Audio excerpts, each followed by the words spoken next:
Good morning everyone. In this video we will discuss about correction in Bohr theory for finite mass of nucleus.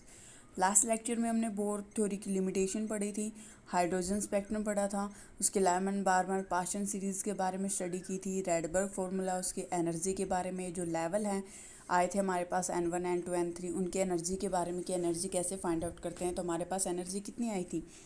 En is equal to -13.6/n², ये आई थी ना आपके पास energy. तो इसके help से हमने क्या किया था, हर एक लेवल के एन की वैल्यू को सब्स्टिट्यूट करते जाओगे और हर लेवल की क्या होगे, आप एनर्जी को फाइंड आउट करते जाओगे।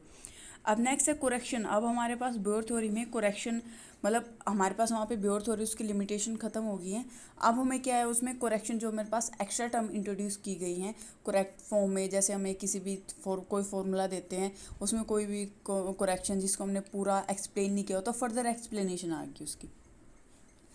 अब ये बोले जो बोर थ्योरी है उसमें हम कंसिडर करके चले, we consider nucleus at rest, मतलब न्यूक्लियस रेस्ट पे है तो इसका मतलब वो हैवी फॉर्म में है, क्योंकि वो बहुत ज़्यादा हैवी है, मतलब इलेक्ट्रॉन के कंपैरिजन में न्यूक्लियस का मास बहुत ज़्यादा है। तो इस वजह से हम उसको किस पे लेके चल रहे हैं, न्यूक्लियस को रेस्ट पे कंसिडर कर रहे हैं बोर थ्योरी के अकॉर्डिंग, ठीक है। लेकिन एक्चुअल प्रैक्टिस में क्या, न्यूक्लियस का मास क्या होगा, फाइनाइट मास होता है, और मेरे पास दोनों जो इलेक्ट्रॉन और न्यूक्लियस है दोनों क्या होगा, एक कॉमन सेंटर, मतलब एक सेंटर ऑफ मास, एक एक्सिस है, सेंटर ऑफ एक्सिस, उसके बाद दोनों क्या करते हैं, रिवोल्व करते हैं, ठीक है। तो मेरे पास क्या होगा, ये मान ली हमारे पास ये क्या है, सेंटर ऑफ एक्सिस है, यहाँ पे न्यूक्लियस है, ये मेरे पास इलेक्ट्रॉन है, तो मेरे पास ये दोनों की क्या होगी, सेंटर ऑफ एक्सिस होगी। इसके अबाउट ये क्या करेंगे, रिवोल्व करेंगे। अब सेंटर ऑफ एक्सिस क्या होते हैं, सेंटर ऑफ मास होता है कि जैसे हमारे पास कोई भी चीज़ है तो उसमें जैसे पहले जैसे हमारे पास क्या होगा, कोई भी ऑब्जेक्ट है, जैसे नंबर ऑफ ऑब्जेक्ट हो गए, ठीक है, उन सबको जैसे एक ऑब्जेक्ट है, मान लिया ये एक बुक है आपके पास, ठीक है, इस बुक को ऐड कर देते हैं। आपके पास मान लिया मेरे पास क्या है, एक बुक है, ये मान लिया एक बुक है, इस बुक को पहले क्या हो गया, अब 5 फिंगर से ये हो गया मेरे पास 5 की 5 फिंगर हैं, इनसे हमने क्या किया, इसको उठा रखा है, ठीक है। अब मैंने क्या किया, 5 की जगह मेरे पास क्या कर दी, 3 कर दी, तब भी हम इसको क्या हो गया, ईजिली उठा सकते हैं। अब हम क्या करते हैं लास्ट में, अगर मैं क्या करूँ, इसके सेंटर पे जाऊँ, बुक के अगर मैं क्या करूँ सेंटर पे जाऊँ, ये होगी बुक, और इसके सेंटर पे हमें 5 की 5 फिंगर है, क्या होगी, एक जगह पुट कर, ठीक है, तब भी हम बुक को क्या हो गई, इजिली कैरी कर सकते हो, ठीक है। तो इसका मतलब उन पांचों पॉइंट को हटा के मेरे पास क्या होगा, एक पॉइंट आ गया जिसकी वजह से हम क्या कर सकते हैं, इसको बुक को अच्छे से कैरी कर पा रहे हैं, ठीक है। तो मेरे पास क्या होगा, फिंगर की टॉप पे रखना हम इनको, ठीक है। तो मेरे पास क्या होगा, ये क्या हो जाएगा, इसका मतलब ये पॉइंट क्या है, इसका सेंटर ऑफ मास है कि पूरी बुक का मास इस पॉइंट पे कंसंट्रेट कर रहा है, इस वजह से हम क्या कर रहे हैं, इसको एक सिंगल पॉइंट की हेल्प से क्या कर रहे हैं, कैरी कर पा रहे हैं, अपने फिंगर्स हैं जो उनकी टिप पे, ठीक है। तो मेरे पास क्या आ जाएगा, एक टाइप से सेंटर ऑफ मास का कॉन्सेप्ट आ गया। अब सेंटर ऑफ मास में होता क्या है, जैसे मेरे पास ये है, मान ली दो चीज़ है, एक ये होगी, ये थोड़ी हैवी है, ये मेरे पास क्या है, लाइटर है, तो हमेशा क्या होगा, सेंटर ऑफ मास इसकी तरफ शिफ्ट कर देगा, क्योंकि मेरे पास क्या होगा, इसका वेट क्या है, थोड़ा ज़्यादा है, तो इस वजह से क्या होगा, इधर शिफ्ट कर देगा, कि मेरे पास हमेशा हर चीज़ का सेंटर ऑफ मास उसके सेंटर में मिले, ये ज़रूरी नहीं है, वो डिपेंड करेगा कि आपके पास उसका वेट कितना है। जैसे आप पेड़ की बात करो तो मेरे पास ट्री पे क्या होता है, एक साइड मान ले जैसे पत्ते वगैरह वो बहुत ज़्यादा है, तो एक साइड क्या होगा, उसका फूल ज़्यादा होगा, दूसरी साइड कम होगा, तो उसका सेंटर ऑफ मास जहाँ पे उसका फूल ज़्यादा है उस साइड क्या मिलेगा, ज़्यादा मिलेगा, मतलब एज कम्पेयर बोल सकते हैं डायरेक्ट कि जहाँ पे उसका वेट ज़्यादा होगा उधर क्या मिलेगा, उसका सेंटर ऑफ मास क्या मिलेगा, ज़्यादा मिलेगा, ठीक है। ये आपके पास सेंटर ऑफ मास का कॉन्सेप्ट है। अब हमें क्या करना है, एक न्यूक्लियस है, इलेक्ट्रॉन है, तो न्यूक्लियस का क्या होगा, इलेक्ट्रॉन के कंपैरिजन में तो मास ज़्यादा होगा, तो मेरे पास क्या होगा, ये सेंटर ऑफ एक्सिस इस वजह से न्यूक्लियस की तरफ क्या हो रही है, शिफ्ट हो रखी है। तो ये दोनों क्या करेंगे, सेंटर ऑफ एक्सिस के अबाउट क्या करेंगे, रिवोल्व करेंगे। तो हमने मान लिया सेंटर ऑफ एक्सिस, न्यूक्लियस का मास कैपिटल एम है, इलेक्ट्रॉन का मास क्या आपके पास स्मॉल एम है,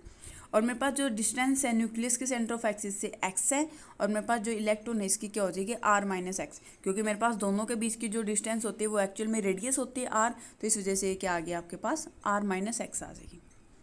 अब हमें करना क्या है, ये बोल रहा है आर मेरे पास क्या है, डिस्टेंस है इलेक्ट्रॉन की और जो न्यूक्लियस के बीच की, एक्स मेरे पास डिस्टेंस है न्यूक्लियस की सेंटर ऑफ मास एक्सिस से, और मेरे पास जो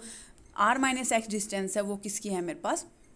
डिस्टेंस है इलेक्ट्रॉन की सेंटर ऑफ एक्सिस से। तो मेरे पास कंडीशन के अकॉर्डिंग एक स्टेबिलिटी कंडीशन, इक्विलिब्रियम की कंडीशन की बात करें तो m into X equal to किसके होना चाहिए, डॉट आर माइनस एक्स, क्योंकि सेंटर ऑफ एक्सिस दोनों क्या होंगे, मास दोनों का सेंटर ऑफ एक्सिस पे लाई कर रहा है ना, तो इसका मतलब दोनों क्या होंगे, इक्वेट करके चलेंगे, इक्विलिब्रियम फॉर्म मेरे पास क्या आ जाएगी, तभी आएगी जब ये दोनों क्या आएंगे, इक्वल फॉर्म में लेके चलें।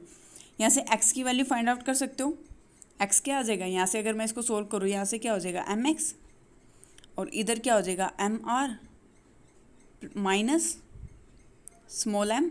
और एक्स। तो इसको एक्स को इधर लेके जाओगे, यहाँ से एम प्लस एम बचेगा और यहाँ से एम आर, तो मेरे पास एक्स की वैल्यू क्या आ जाएगी, M R by M plus M. इसको सोल्व करके ट्राई कर लेना। अब मेरे पास दोबारा अगर मैं आर माइन यहाँ से क्या कर रहा है, आर माइनस एक्स की फॉर्म में, इस फॉर्म में लेके मेरे पास क्या आ गया है, क्या आ गया आपके पास, एक्स की वैल्यू फाइंड आउट कर दी, M R by M plus M. अगर मैं आर माइनस एक्स की फॉर्म में बात करूँ तो मेरे पास क्या हो जाएगा, तो मेरे पास यहाँ पे क्या आ जाएगा, कैपिटल एम आ जाएगा। ठीक है, इस फॉर्म में जैसे मेरे पास क्या होगा, आर माइनस एक्स की वैल्यू क्या होगी, आर माइनस एक्स क्या आ गया, एम एक्स बाई एम, और एक्स की वैल्यू ये थी, इसको क्या कर दिया यहाँ पे सब्स्टिट्यूट कर दिया, सिर्फ वैल्यू को पुट किया है। ठीक है, अब मेरे पास यहाँ पे क्या होगा, जब वो रिवॉल्व करेंगे तो कोई भी चीज़ रिवॉल्व कर, हमें पता है सर्कुलर मोशन में रिवॉल्व करते हैं इलेक्ट्रॉन ऑर्बिट के अराउंड, तो वहाँ पे क्या होगा, उसका एंगुलर मोमेंटम होगा। तो एंगुलर मोमेंटम क्या होगा, एंगुलर मोमेंटम किसके इक्वल होता है, या तो आप लिख सकते हैं एम वी आर के इक्वल, या फिर अगर हम एंगुलर उसकी बात करें तो मेरे पास क्या होगा, एम आर स्क्वेयर ओमेगा, ये होगा M R square omega. Actual में तो क्या होता है एम, ये दे रखा है, एक्चुअल में एम वी आर के इक्वल होता है, बट लीनियर से जब एंगुलर में आते हो आप तो वी इज इक्वल टू क्या होता है आपके पास, आर ओमेगा, आपने पढ़ा होगा। तो मेरे पास इस वजह से किसकी फॉर्म में आ जाएगा, एम आर स्क्वेयर ओमेगा की फॉर्म में। तो मेरे पास ये क्या आ गया, एल इज इक्वल टू, मेरे पास दोनों टोटल एंगुलर मोमेंटम क्या हो जाएगा, न्यूक्लियस का और मेरे पास इलेक्ट्रॉन का, तो हमने क्या कर दिया, दोनों को एड अप करके लिख दिया। अब हमारे पास x की वैल्यू है, x की वैल्यू फाइंड आउट की तो यहाँ पे सब्स्टिट्यूट कर देंगे, r माइनस एक्स की भी वैल्यू फाइंड आउट की थी, ये आई थी, इसको भी क्या कर दिया, यहाँ पे सब्स्टिट्यूट कर दिया। तो मेरे पास इसको सोल्व करने के बाद ये टर्म आएगी, यहाँ से क्या है, कॉमन आएगा m into M by M plus M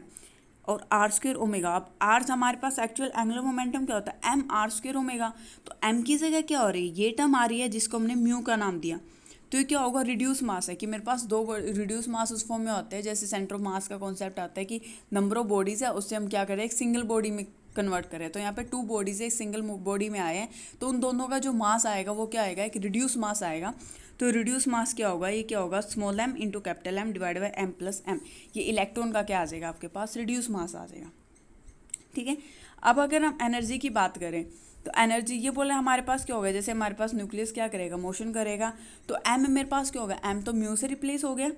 तो मेरे पास एनर्जी इलेक्ट्रॉन की वो भी क्या हो जाएगी, जैसे हमने पहले फाइंड आउट हाइड्रोजन एटम में एनर्जी फाइंड आउट की थी, वहाँ तो एम लेके चले थे ना, इलेक्ट्रॉन का मास कंसिडर करके चले थे वहाँ पे, तो मेरे पास वहाँ पे भी एम किस में चेंज हो जाएगा, एक कोरेक्शन ही कर रहे हैं बोर की थ्योरी में, तो मेरे पास वहाँ पे क्या आ जाएगा, म्यू से रिप्लेस हो जाएगा। तो वो कॉन्सेप्ट हमने क्या कर दिया, सिर्फ उस एनर्जी में म्यू से रिप्लेस किया है, तो मेरे पास क्या आ जाएगा, ये एनर्जी है, यही थी मेरे पास बोर जो फॉर्मूला आया था, एनर्जी यही आई थी। वो हमने इससे इसमें लेके आने के लिए हमने बोला था कि अपर ऑर्बिट और लोअर ऑर्बिट जो वहाँ से एनर्जी एमिट हो रही होगी, वो एनर्जी किसके इक्वल होगी, कि मेरे पास लोअर ऑर्बिट और अपर और जो हायर ऑर्बिट है उन दोनों का डिफरेंस क्या होगा, या फिर एनर्जी लेवल बोल सकते हैं। तो यहाँ से क्या आ जाएगा, वेव नंबर की वैल्यू आ गई थी आपके पास, बस डिफरेंस क्या चल रहा है, वहाँ पे हम एम लेके चलते थे, यहाँ पे मेरे पास हर जगह क्या है, म्यू। अगर म्यू है तो मेरे पास रेडबर्ग कांस्टेंट में भी चेंज होगा, रेडबर्ग मेरे पास क्या आ जाएगा, ये मॉडिफाइड रेडबर्ग कांस्टेंट आ जाएगा आपके पास। ठीक है।